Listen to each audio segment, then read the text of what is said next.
Welcome. I'm going to share a screen just to get us started here at the beginning.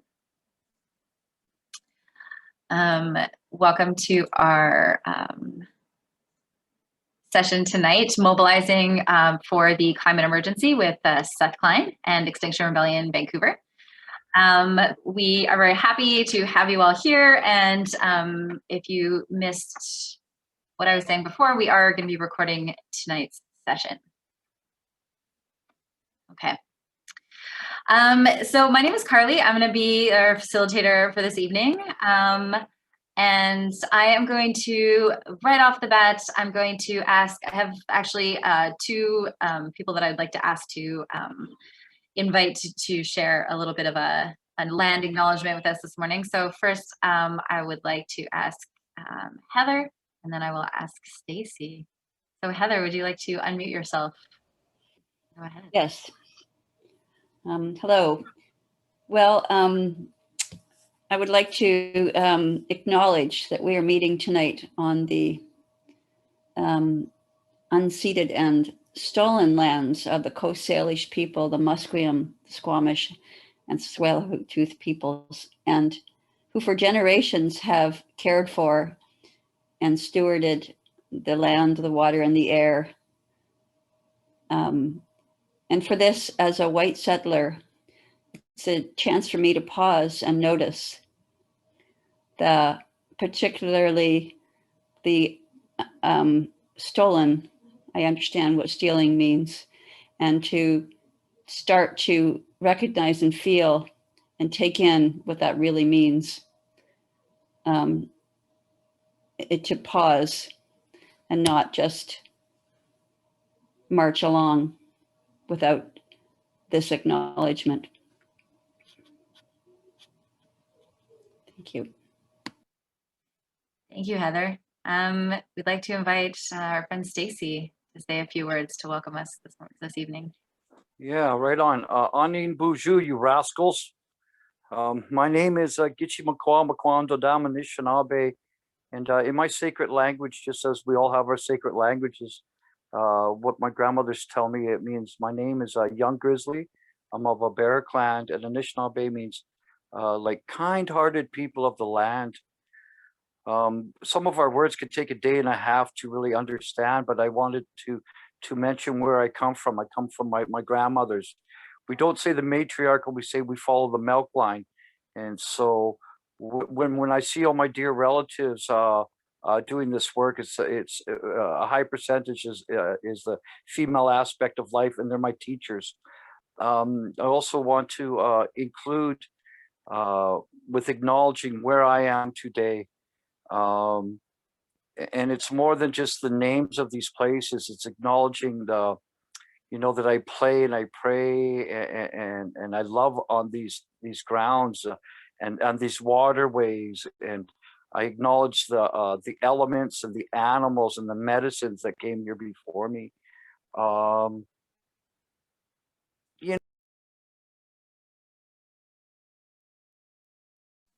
Stacy, sorry, you nephew, he's 4 again. I got to talk to him soon, but I want to also acknowledge whatever it is that you have inside of you to help me, and for all the work that you're doing unselfishly for the grandchildren of all species and medicines and things that we'll never meet. I'm very stoked to see you and this young gentleman that I can finally put a face to. But I want to show you what the jail cells look like these days.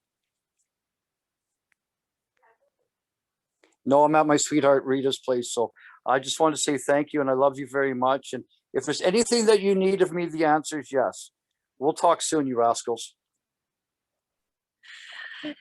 Thank you so much, Stacy. You are such an inspiration to so many of us, and we're so happy to have you joining us tonight.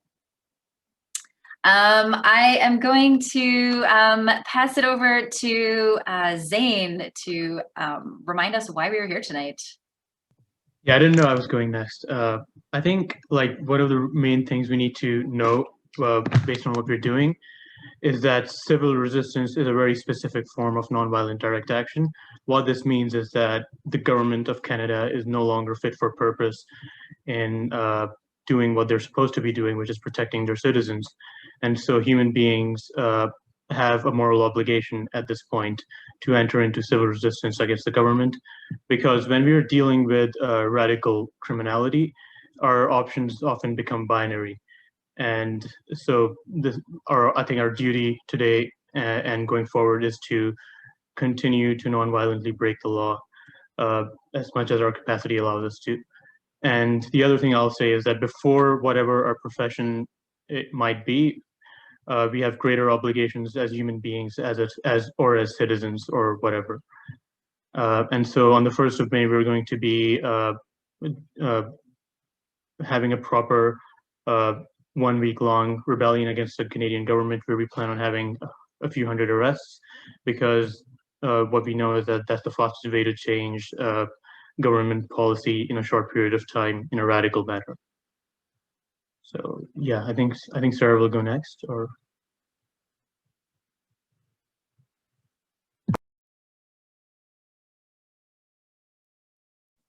Okay, thank you, Zane. I don't know if Sarah had something to add there. No. Okay. No. All right. So thank you. So now we know why we are here, right? We are here as rebels, and we are here to know a little bit more about what that might look like. So I would like to then now introduce Seth Klein, who has been the BC director for the Canadian Centre for Policy Alternatives, has been involved with the BC Poverty Reduction Coalition, the Metro Vancouver Living Wage for Families campaign, Dogwood, the Columbia Institute's Center for Civic Governance, and Next Up, a leadership program for young people committed to social and environmental justice. His research deals primarily with climate policy and climate justice, fiscal policy, taxation, welfare policy, poverty, inequality, economic security, and job creation. In his book, published in September 2020, A Good War, Mobilizing Canada for the Climate Emergency, Seth discusses how we can align our politics and economy with what science says we must do to address the climate crisis. This book is really relevant and timely, and to so many of us involved with Extinction Rebellion, I found that this language really resonates really deeply with our own goals and our demands. We have frequently used similar language to what I hear in the book, or read in the book, in our own talk, the Heading for Extinction. And really like looking at how the world can tackle the climate change or climate crisis if we take it as seriously as we took World War II. So as Seth says in his introduction, like many of you, as I read the latest scientific warnings, I'm afraid. I feel deep anxiety for my children and about the state of the world we are leaving to those who will live throughout most of this century and beyond. So for me, as I have been reading this book, what has really struck me is how when confronted with the World War II crisis, people were able to get on board because it was framed for the collective good. So this book has also highlighted the many local examples and gives us a pathway forward. And of course, we are now in the middle of seeing the comparison really play out in real time with the COVID pandemic. So with no further ado, I will pass the mic to Seth Klein. Thank you so much for joining us here today. Thank you, Carly. Nice to be here with all of you. Good evening, everybody. And thanks for your interest and thanks for all that you're doing. I'm really happy to have a little time with you. These folks have asked me to speak for a little bit about the book, but I feel like I just want to do a check-in first. Like, well, first of all, because I can see a lot of you. Who's already read the book? Wave your hand if you've already read the book. Okay, a few of you. Or heard me give a book talk already. Because I'm doing a lot of these. Okay, well, my apologies for those of you if I'm a bit repetitive. I should say off the bat that I too am joining you with gratitude from the unceded territories of the Musqueam, Squamish, and Tsleil-Waututh nations, otherwise known as East Vancouver. And yeah, here's the book, by the way, in case you haven't seen it, A Good War, Mobilizing Canada for the Climate Emergency. So I'll speak a little bit about the book, and I'm really looking forward to some Q&A time with you. Um, I, my feeling is that the book is calling on the public to, but also the environmental movement, to adopt a different approach to the crisis than the one that we've pursued to date, much like you are. And the book endeavors to tell the truth about the severity of the crisis that we face. And the book calls for maximum ambition. But in the feedback that I've had about the book, it is also, I think, you will find, an unusually hopeful book. And its original twist, as Carly was saying, is that, and as the title suggests, the book is structured entirely around lessons from the Second World War. Now, let me just say right off the bat that there is no small irony in me writing a war story. And like many of you, I'm sure, I too wrestle with this war analogy. My own political activism started as a teenager in the peace and disarmament movement in Montreal in the 1980s. That's where I cut my political teeth. And moreover, I am the child of Vietnam War resistors. That is how I happen to be Canadian. My parents came to Montreal pregnant with me when my dad had his draft notice. But I am now strongly of the view that climate breakdown requires a new mindset to mobilize all of society, to galvanize our politics, and to fundamentally remake our economy, for the simple reason, and this is the opening premise of the book, that we need a new approach because everything we've been doing isn't working. That if you look at Canada's and British Columbia's greenhouse gas emissions going back to last 20 years, what you basically see is a flat line, meaning our emissions are no longer climbing, but neither are they in decline. Despite decades of calls to action, our emissions are not on a path to stave off a horrific future for our children and grandchildren. And we have just run out the clock with these distracting debates about incremental changes. But where it matters most, actual GHG emissions, we've accomplished precious little. And consequently, here we all are, facing down this harrowing gap between what the science says we have to do and what our politics seems prepared to entertain. I also want to just say that I didn't actually start off planning to write a war story. My book project began as an exploration of how we tackle that gap, right?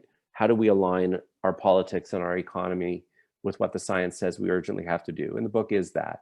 But in the original book outline, I only had a single chapter on lessons from the Second World War, because I'd long been intrigued by World War II as an example of rapid economic transformation. But as I delved into that research, I began to see more and more parallels between our wartime experience and the current crisis, and ultimately decided to structure the entire book around our World War II experience. Again, not because I get all weirdly animated about war, but because I see in this history this helpful and indeed hopeful reminder that we have done this before. So for all of you who say we have to move urgently, and every time you have a conversation with someone who says, can we really do this transformation in just a few years? This story is proof positive that, yeah, we can, because we have. We've mobilized in common cause across society to confront an existential threat. And in doing so, we actually retooled the entire economy twice. Once to ramp up military production, and another time to convert back to peacetime, all in the space of 6 years. And so the book explores what climate mobilization at that wartime scale could actually mean and look like. And each chapter is kind of a third history and 2/3 present, and jumps back and forth in time between stories of what Canada did in the war and what we now face. And it answers questions like, how has public opinion rallied to support mobilization in the war? What are the lessons for how we might do that again? Sorry, I just had something pop up on my screen. What was the role of government, the news media, arts and culture? How was social solidarity secured across class and race and gender, and how can we do that again? How is national unity established across Canada's provinces with all of their varying interests, and can we successfully do that again as we move off fossil fuels? How did we marshal all of our resources to produce what was needed? How might we do that again? How did we pay for it then, and can we mobilize the necessary finances once again? Interestingly, what supports did we offer for returning soldiers? And is there a model there for just transition for fossil fuel workers today? What was the role of Indigenous people in the war? What is it in today's transformation? What was the role of youth and of social movements then and now? But importantly, the book also has a couple of chapters talking about the war's cautionary tales, the warnings of things that brought us shame, the internments, the squashing of civil rights, the poisoning of Indigenous lands. And I think perhaps most apt to the current crisis, the response to refugees. So those things that we don't want to repeat. And running through it all, what sort of leadership do we require to see us through challenges like this? And I want to start off with one comparison that I make because it gives me some hope right near the beginning of the book. And I hope it provides some hope to you too. And it's this: despite Canada's war declaration in September of 1939, it's worth recalling that, even as the winds of war gathered in the late 1930s, our leaders and much of the public were reluctant to recognize what would ultimately be necessary, a lot like today. So here we were, Canada was on the cusp of being completely transformed by its Second World War experience, yet right up to the 11th hour, both our government and much of the public still hope to avoid getting dragged into that fight. And I feel like that's where we find ourselves today, in this similar awkward period where, Justin Trudeau 2 summers ago will pass a motion in the House of Commons declaring a climate emergency, and the very next day reapprove the Trans Mountain Pipeline expansion. So that's something that I call the new climate denialism at play, and it's a concept I unpack in the book. But I don't think it's going to last. Historians actually call the first 9 months of World War II the phony war, because we declared war, but not really. Not a lot happened. And I feel like that's the period we're in right now. We're in the phony war period of the climate fight. But like then, I don't think it's going to last. Since releasing my book in September, I've done a lot of talks now and a lot of media interviews, and invariably I get asked the question, how do you know when a government actually gets an emergency? And of course, my book, by the way, was written before the pandemic, but now we've had this experience, right? So whether it's the war, the pandemic, the climate, how do you know when a government actually gets emergency? And I've had to, in answering that question, I've had to distill the 400-page book into what I call my 4 markers of when you know that a government has actually shifted into emergency mode. Here are the 4 markers. The first is that it actually spends what it takes to win. The second is that it creates new economic institutions to get the job done. The third is that it shifts from voluntary and incentive-based policies to mandatory measures as needed. And the fourth, which is of course one of the taglines of Extinction Rebellion, it tells the truth. It tells the truth about the severity of the crisis and communicates a sense of urgency about the measures necessary to combat it. And during the Second World War, the Canadian government actually did all of those things. And likewise, I would actually say in response to the pandemic, the Trudeau government pretty much passes all 4 of those markers. But with respect to the climate emergency, so far anyway, neither our federal government nor any provincial government, including our own here, are hitting any of those 4 markers. And so I wanted to spend a little time exploring those 4 markers, but also talking about a few of the other lessons that I pull out of this Second World War experience that I think are relevant to us today. So that first marker, spend what it takes to win. Just to elaborate a bit on this. A benefit of an emergency mentality is that it forces governments out of this austerity mindset. This year, in response to the COVID pandemic, Canada's debt to GDP ratio is going to rise from about 30% to 50%. Now that's a big jump in a single year. But consider this, at the end of the Second World War, it was more than double that. It was over 100%. And C.D. Howe, who was the minister in the Mackenzie King government who oversaw Canada's wartime military production and oversaw this 10-fold increase in government spending in the face of that emergency, when he was pressed about government spending, he famously replied, "If we lose the war, nothing will matter." And the government, to finance this, issued public victory bonds and new forms of progressive taxation, including a cap on profits, by the way. So the kind of profiteering we've seen in this pandemic was illegal in the Second World War.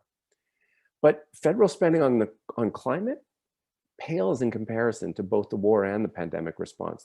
The Trudeau and Horgan governments aren't merely spending a little less than they should on the climate emergency, they're spending less by a massive order of magnitude. Just to give you one illustration, The Trudeau government is currently spending, in response to the climate emergency, about $5 billion a year. In this pandemic, the Bank of Canada has been purchasing in federal government securities to finance the emergency response to the pandemic, $5 billion a week compared to $5 billion a year. The second lesson or marker is to create new economic institutions needed to get the job done. And so, you know, in the Second World War, from a base of nothing, the Canadian economy and its labor force pumped out this volume of military equipment that was jaw-dropping, right? Just in those 6 years, with a population less than a third what it is today, Canada produced 800,000 military vehicles, more than Germany, Italy, and Japan combined, 16,000 military aircraft, ultimately building the fourth largest air force in the world at the time. Here in our province, just in BC, we produced over 300 ships, again, from a base of almost nothing. And remarkably, the Canadian government, under C.D. Howe's leadership, in order to expedite all of this, established 28 crown corporations to get this job done. You know, so Howe was just seized with the task, right? Happy to, you know, he was a private sector guy, he was no lefty, but he was in a hurry. And anytime the private sector couldn't quickly do what needed doing, he created another public enterprise to get the job done. And likewise, I think in the pandemic, we've witnessed the federal government, you know, creating these audacious programs like the CERB and the wage subsidy with a speed that few of us would have predicted. But in response to the climate emergency, we've seen nothing of this. So in contrast to C.D. Howe's 28 crown corporations, the Trudeau government has established in its time in office 2 new crown corporations. One of them is the Canada Infrastructure Bank, which is basically a vehicle for privatizing infrastructure. And you know what the second one is? I hate to say it, it's the Trans Mountain Pipeline Corporation. It's the one that makes us all the proud owners of a 60-year-old oil pipeline from Alberta to our province.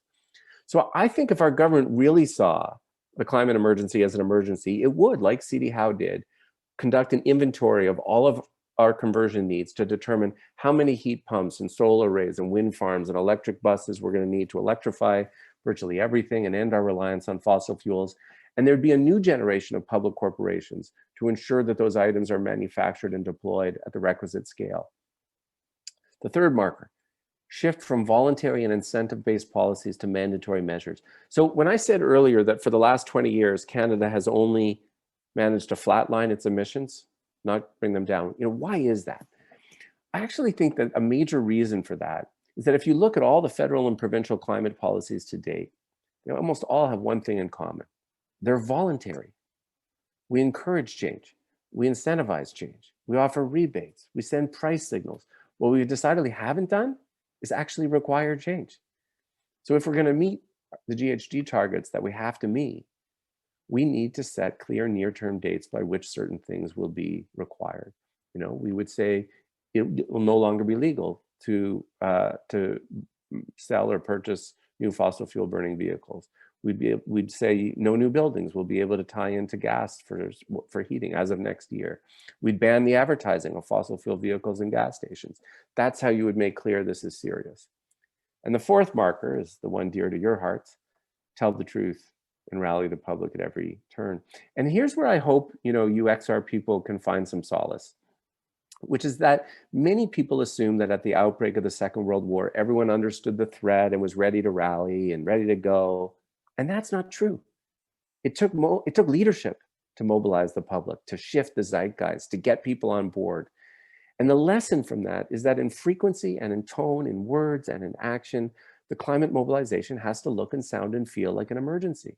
And the leaders that we most and best remember from the Second World War were these outstanding communicators who were forthright with the public about the gravity of the crisis, and yet still managed to impart hope. And their messages were amplified by a news media who knew what side of history they wanted to be on and felt none of this bullshit compulsion to give equal time, you know, to the skeptics, and by an arts and entertainment sector that was keen to rally the public. And again, in this pandemic, we've actually seen our governments model what emergency communications look like, right? It's like, oh, this is what it's supposed to look like, right? The messages are ubiquitous. You get daily press briefings. You hear regularly from public health officials. The media takes its role and duty seriously to provide necessary information on a daily basis. Government leaders in the media listen to science and health experts. That's what it looks and sounds like. But none of this consistency and coherence is present with respect to the climate emergency. And when our governments don't act as if the situation is an emergency, or worse, when they send contradictory messages by approving new fossil fuel infrastructure, they're effectively communicating to the public that it isn't an emergency. It's confusing. And this is where your work is so critical. Like, we need our leaders, if they believe it's an emergency, they need to act and speak like it's a damn emergency and name it and speak about it, because that's what you do in a crisis. And I do think that, you know, when you think, well, why hasn't the government done these four things? And some of this is about the legacy of neoliberalism, 40 years of neoliberalism, which, you know, why aren't we just using the regulatory power of the state? Why aren't we creating new institutions? Why aren't we spending what's required? Well, because neoliberalism has taught everyone, including, you know, every political party suffers from this, that these things aren't allowed. But the most insidious legacy of neoliberalism is that it has sapped us of our sense of ambition and our belief in our capacity to do grand things together. But here's another important lesson out of the Second World War, is that inequality is toxic to social solidarity and mass mobilization. You know, so there are these climate policy purists out there who say, you know, don't take, you know, in this climate fight, don't link it to inequality and all these social justice issues. Don't make it any more complicated. Don't weigh it down with these things. It's complicated enough as it is. And I respectfully disagree with them. I disagree with them for reasons you all know. First of all, inequality is all intertwined with climate. The richer you are, the higher your emissions, the poorer you are as a household or a community or a country, the more vulnerable you are. But here's the main reason we need to connect these things. It's because that's how we win. A successful mobilization requires that people make common cause across class and race and gender, and that the public have confidence that everyone's in, and that sacrifices are being made by the rich as well as middle and modest income people. During the First World War, just to go even further back in history, inequality and rampant profiteering had undermined social solidarity, and has actually undermined recruitment. And so at the outset of the Second World War, the Canadian government actually understood that. And they brought in pretty bold stuff to lessen inequality. They brought in an excess profits tax and other new taxes. They brought in Canada's first major income transfers, unemployment insurance, the family allowance, come in the war. The Marsh Report that lays the groundwork for all of our social programs is written during the war and is offered up to Canadians as a pledge and a promise that the country they would come back to would look different from the one they were leaving. That's when they start the mass mobilization. That's when they start hitting the recruitment numbers they wanted. Because, and this has an echo in the Green New Deal today. When you actually link bold climate action with tackling inequality, support for the bold climate action doesn't go down, it goes through the roof. I feel like I'm talking too long. There's a few other lessons I had hoped to talk about. One of them was around what to do around the issue of jobs. Another around Indigenous leadership. Maybe we can talk more about this in the Q&A. But Sarah had also asked me to say something about the role of civil disobedience, given who you all are. And I just want to say on that, and I talk about this in the book, you know, while the book deals in particular about the role of political leadership, it's also clear that, generally speaking, you don't see that political leadership until social movements have forced governments to act. Okay. And I can't think of a social movement historically that didn't involve peaceful to civil disobedience as some core piece of what it did. And I also really applaud where XR has gone in its call for citizen assemblies, which I also talk about in the book. Because often when people, you know, were hearing about the thesis of my book, they would say, well, people were more deferential to authority back then. Yes and no. I think it's more complicated than that, but there's some truth to that. And for that reason, I think in this mobilization, in this modern incarnation of the mass mobilization we need, I think the messengers have to be more diverse. And I think, I mean, the strength of citizen assemblies, and this was true of the Citizens Assembly on Electoral Reform almost 20 years ago in BC, the public is prepared to listen to their fellow citizens in a way that they don't trust their politicians. And I think for that reason alone, citizen assemblies have the capacity to create political space for necessary changes in a way that governments acting alone won't or can't. And there's one final thing I'll say as well, which is I was briefly a high school socials teacher. And so there's a little game in the book that I kind of wrote thinking about high school students and stuff, kind of a Where's Waldo game. And it's like spot the rule breaker. There are littered throughout the book are these examples of people from the war story who we remember because they defied the rules, they defied orders, they defied the norms of their time, and they are the people we remember. And I'm convinced the same is true today. The people posterity will remember are the Indigenous land defenders, are people who are engaged in civil disobedience, are people who in the face of a crisis see it for what it is, and break the rules. So I'm going to stop there and open this up to questions, and I can say it's a final comment at the end.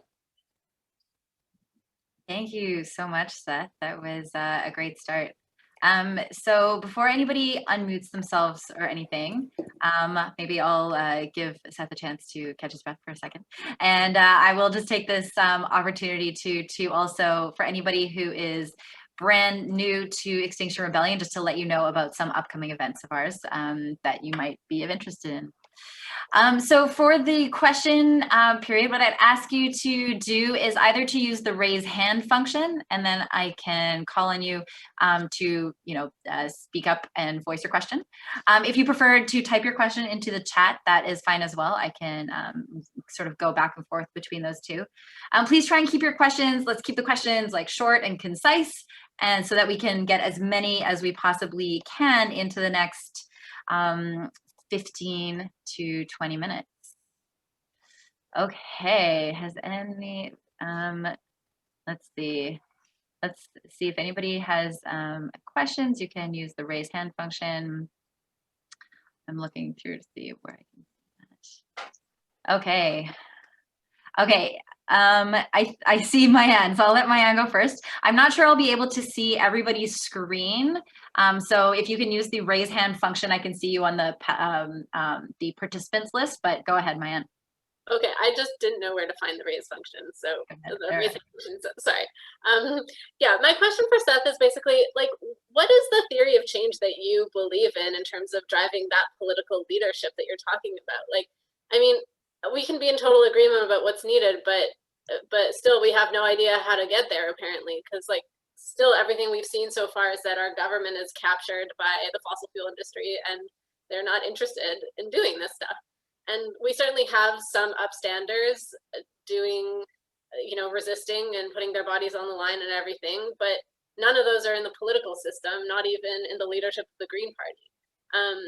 And so I'm just wondering, like, in XR, obviously, we're trying to agitate for mass civil disobedience to actually push for that political leadership. What do you think? Good question. Thanks, Moyan. I mean, first of all, I don't claim to be a great expert on these theories of change.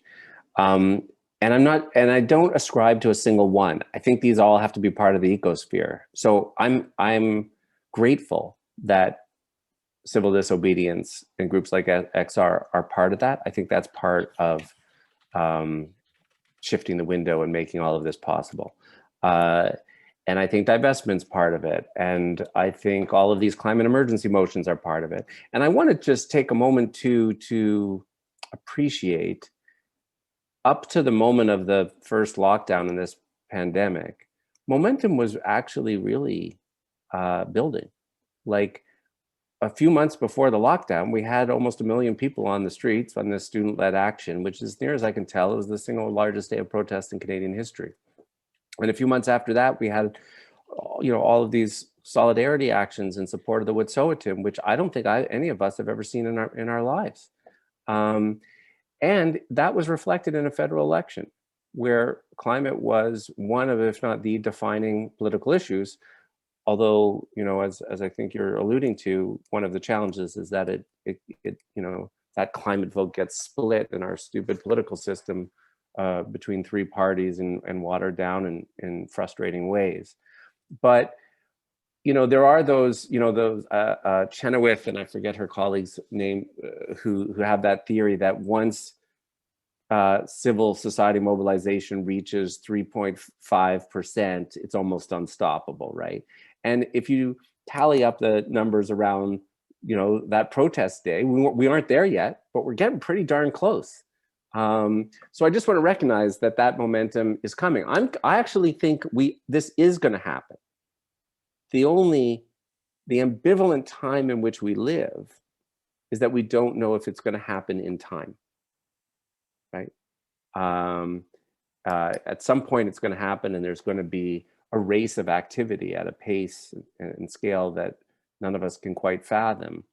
And the question mark before us is whether or not it will happen in time. And of course, all of us are taking this tremendous leap of faith, as one always has to do, because wars are fought with allies, that as we put all of this pressure on our governments to finally be in emergency mode, that millions of other good people of goodwill around the world are doing the same in their countries. And they will too. Not everyone at the same pace.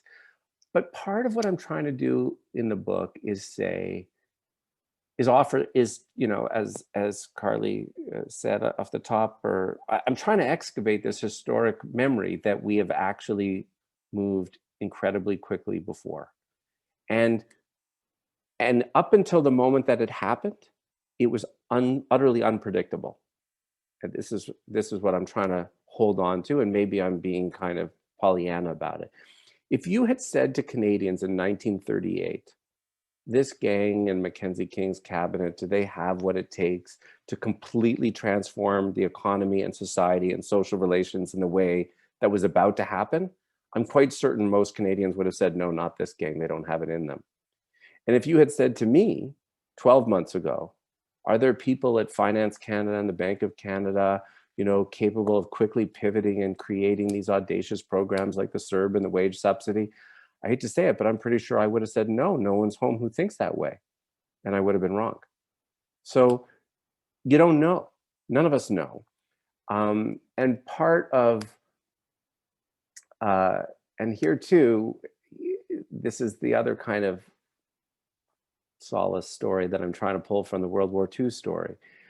I mean, as big as that million mobilization was a September, a year and a half ago. So the World War II numbers are truly staggering, right? Canada was a population of about 11 million people, and over 1 million of them enlisted. I mean, just pause on that for a second. It's mind-boggling as a ratio. 70% of them under the age of 21. They couldn't even vote yet. And you know what they didn't know? They didn't know if they would win. And they did it anyway. Just like we don't know if we're going to win.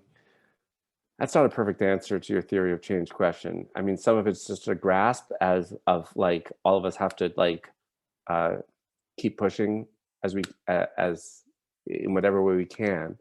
It's as good as I can get right now. Thank you. I'm gonna go to Brent next. Seth, the difference I see, I haven't read your book, so I don't know what you say about this, but the difference between the war and now is that the government at that time could talk to the public and they would listen. And I don't think that's the case anymore. And also governments are so beholden to global finance that I don't think they would even be allowed to try to rally the public if they wanted to, which they don't seem to. Yes and no.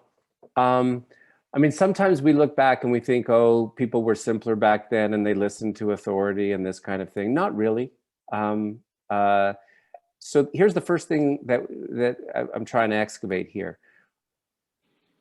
At the beginning of the war, we were not united in this.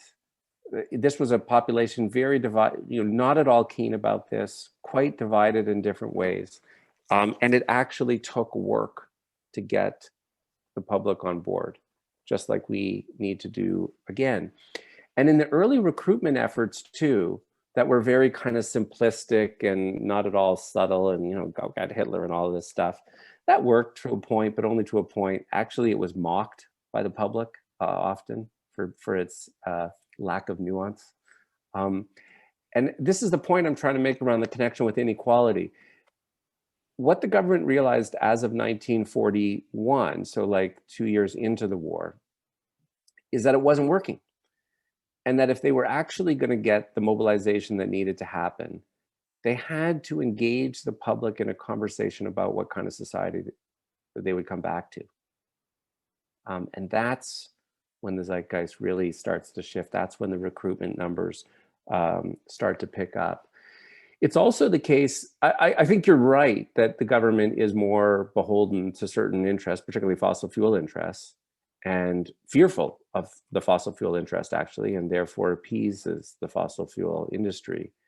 But again, there were elements of that was true then. The business sector was not keen about entry into the war, by the way. And a whole bunch of America's major corporations were selling goods to the Nazis.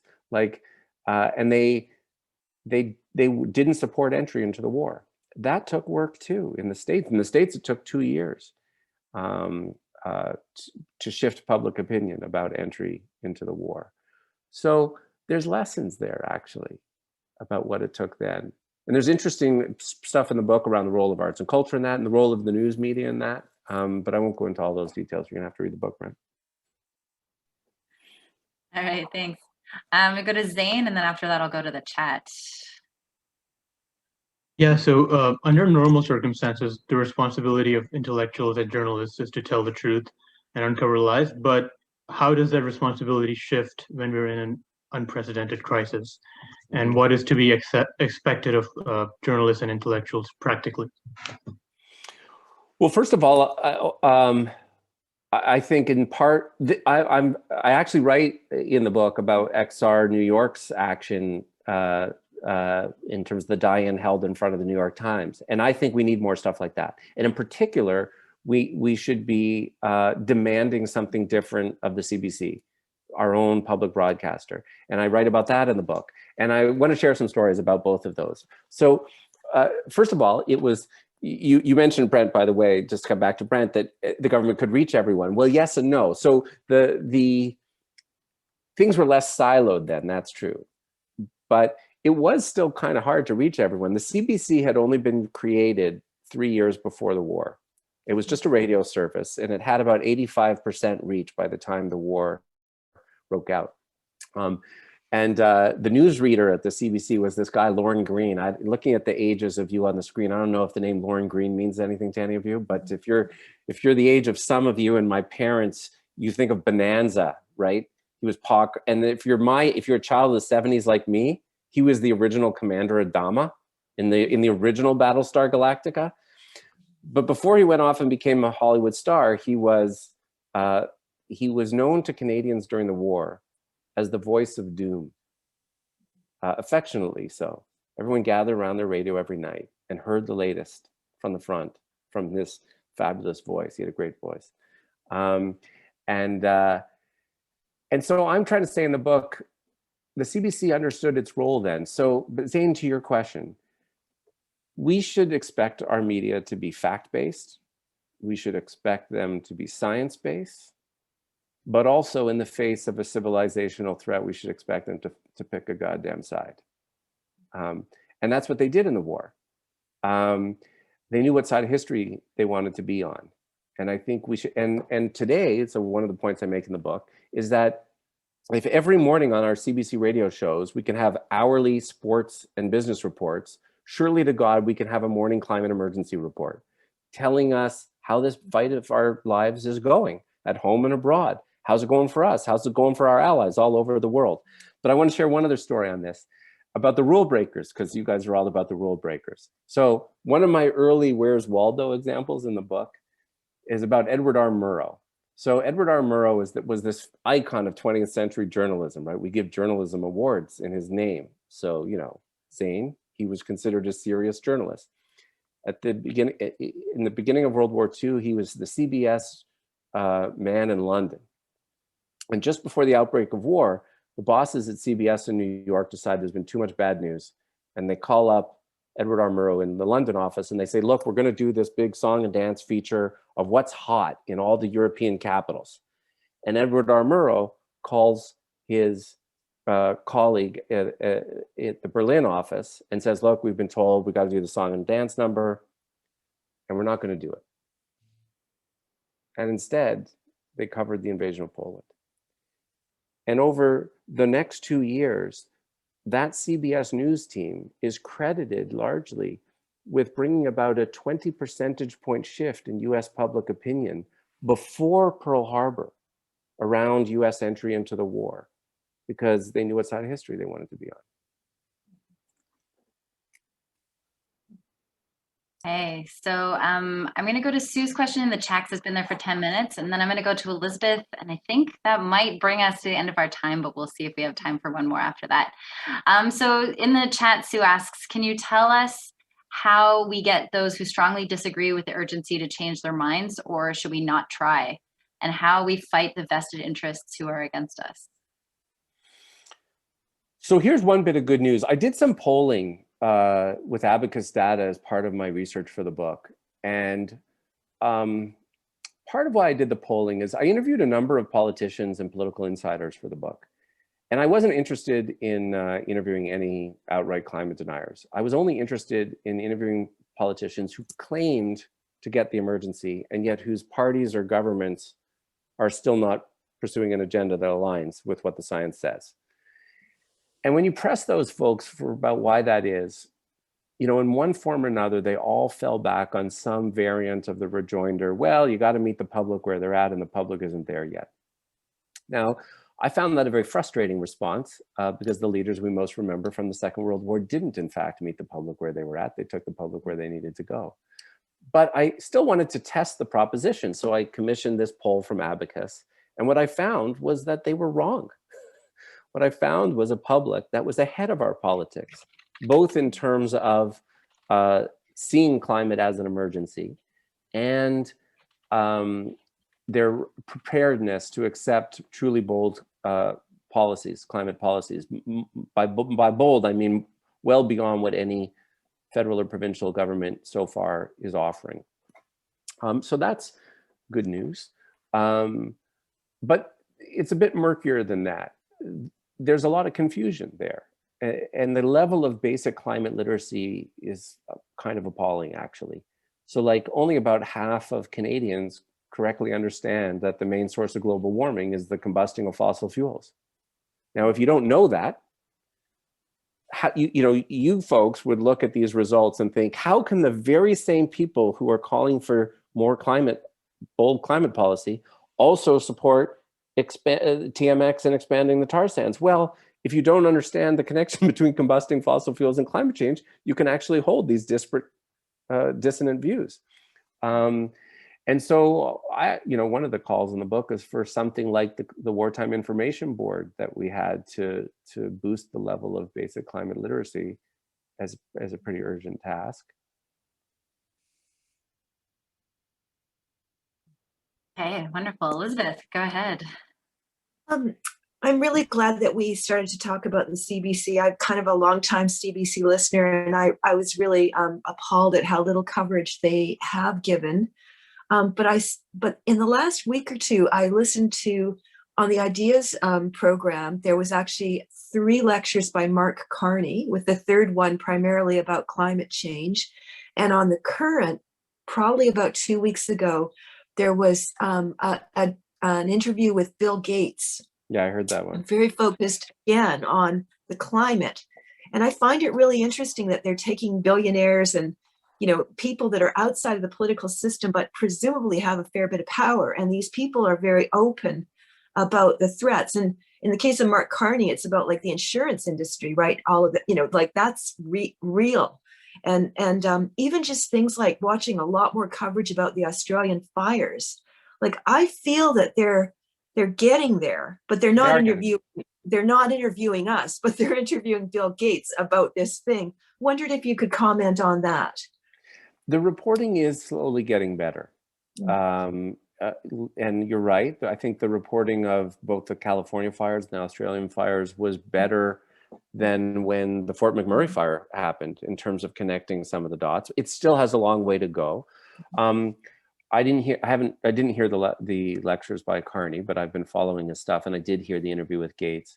And I have mixed feelings about it. I'm glad for their voices, and that they are speaking about this as a crisis, in a way that Clean BC doesn't.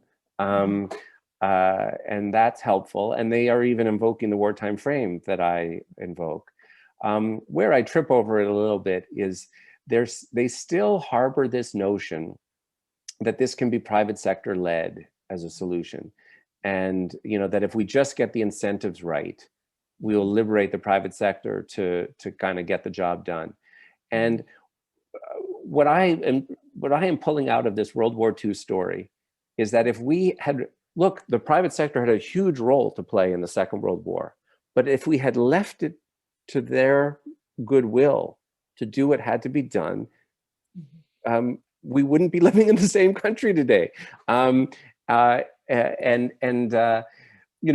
to give the example of how, just to give an example of how quick transformations can happen. Think about this. Pearl Harbor happened in December of 1941.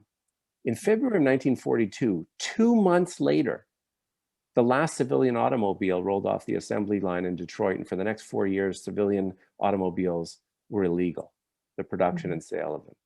Okay, now that didn't happen because of the goodwill and patriotism of the big three automakers. It happened because they were told what to do. And as I studied some of these private sector leaders in Canada from World War II, what I came to actually really appreciate about them is that they disabused their fellow business people of any notion that achieving the speed and scale required could be done any other way than through state-led. And over 100 of them, you know what they did in the war? They abandoned their private sector posts, and they became $1-a-year men to C.D. Howe, heading up these efforts, right? So there's some great stuff happening in the private sector now, and new technologies and this kind of stuff, but it's a side hustle, and it will remain a side hustle until we figure out how to hit those 4 markers. Thank you. Okay, it's 8:40. I think we might have time for one more question. Nam, had your hand up for a while. Oh, and if I may, I see Penny talking about Laura Lynch's show, which I've been on talking about the book. And I'm glad the CBC has that Laura Lynch show now. But as I said when I was on her show, it's fact-based, to Zane's point. It's good information, science-based. But what I said on the show was, I'm sorry, forgive me for being an impolite guest, but the tone and tenor of your show is incongruent with the moment we're in. It doesn't look and sound like emergency. I remember hearing that interview and like cheering at the time. Nam, go ahead. Hi, Seth. So you spoke about the role of intellectuals. But I was wondering if you would you be in the stance that it would be important to be arrested in as part of XR, but would you be willing to come to one of our actions maybe in the future, maybe the Spring Rebellion? I assume at some point, thanks, Nam. I assume at some point that I will, when the moment is right. I actually did come at the beginning of your Saturday thing, but then I had to leave, and I didn't actually realize, because I'm out of the loop, the totality of what was about to happen until I saw it later on the news. So I have to juggle kids, and my wife has a very demanding job, as some of you may know, as a city councillor here in Vancouver, but who moved the climate emergency motion a couple of years ago. I think that time will come for me. I actually did try to get arrested on Burnaby Mountain, and the day I was to be arrested was the day when the whole exec of the Union of BC Indian Chief was there, and that was the one day the company didn't exercise the injunction, and none of us were arrested. I was like, I don't know what a straight white guy has to do to get arrested in this town. Good to have it for me that day. Well, thank you. Oh, okay. I would love to keep asking many questions, but I know that we do have some time that we do want to make sure we get a chance to, go to bed and everything. Rest is important. And I do, again, want to just draw everyone's attention to our upcoming events. Come on out to Heading for Extinction, what to do about it. If you are brand new to XR, you want to hear a little bit more about what we do. And we also have a Grow the Rebellion event on March 13th. So you can learn, get more skills about how you can help to contribute to growing this upcoming rebellion. And there are other global XR events happening, one this weekend. And we will also see you on the streets. I want to extend a huge thank you to Seth for joining us tonight. Do you want to? Oh yeah, you want to? Can I mention one last thing? Yes. I don't know if this. I'm still hung up on my poor answer to Mayan about the theory of change. This may sound hopelessly naive. Okay, I have been. When I landed on this World War II frame when I was writing, I knew it was a helpful kind of structure to the book. It actually jolted my own thinking, like how one thinks about emergency. But it's only been since releasing the book and kind of virtually touring with it over the last 6 months, I've been shocked at how resonant this 80-year-old story remains for so many audiences and so many people. And here's the fun part of it. And again, I don't think this is a theory of change, but it's one piece of the ecosystem here. The fun part has been engaging some unlikely audiences about that story, and where there are people in that story that are important to them, important to their sense of purpose and legacy. And you look at how full up our Netflix streams are, these World War II reboots in our bookstore shelves. I mean, people are reading and watching this stuff, and it's interesting to be able to engage them, to say these people that are important to you, and look at what they did in this moment, this existential moment. And here we are again. And who do you want to be? And it allows for connecting. After I'm a policy guy. I spent 22 years at a policy think tank that really just talked to people's heads. It's an opening to talk to their hearts and as well as their heads in a new way that can carry some power. And the last point I wanted to say was just, I think as we're all out there doing this work, particularly now in the pandemic, we're all probably encountering people to say, oh, I mean, look how much fatigue people have about the pandemic, and it's been less than a year, and now you're asking them to go, into emergency mode for 10 years, like people don't have it in them. And here's my response to that. There's an important distinction. The pandemic has been so hard because the things we are called upon to do in the pandemic are anathema to all of our social instincts. Stay home, isolate. That's hard. And the good news is that the things that we are called upon to do in the face of the climate emergency are precisely the opposite. We're called upon to go out and do something grand together. And we can do that for 10 years. Here. Thank you. That's a great note to end on.